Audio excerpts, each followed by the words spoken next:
حضرت عبداللہ بن عمر رضی اللہ تعالیٰ عنہ فرماتے ہیں، ایک آدمی نبی اکرم صلی اللہ علیہ وآلہ وسلم کی خدمت میں آیا اور عرض کی، میں آپ کے پاس ہجرت پر بیعت کرنے کے لیے آیا ہوں اور میں اپنے ماں باپ کو روتے ہوئے چھوڑ کر آ گیا ہوں۔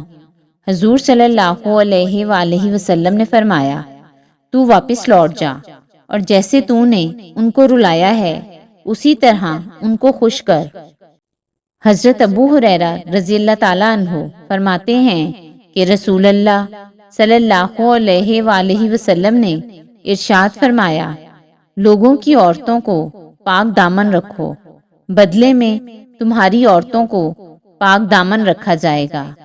تم اپنے ماں باپ کے ساتھ حسن سلوک کرو، تمہاری اولادیں تمہارے ساتھ حسن سلوک کریں گی۔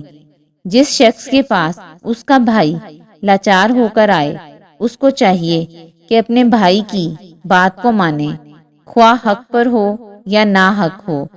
اگر وہ ایسا نہیں کرے گا تو میرے حوض کوثر پر مجھ سے نہیں مل سکے گا۔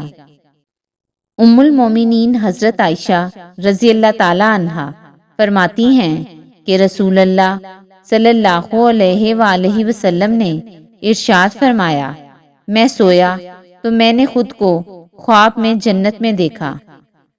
میں نے ایک قاری کی آواز سنی، میں نے پوچھا وہ کون ہے؟ فرشتوں نے بتایا کہ وہ حارثہ بن نعمان ہے۔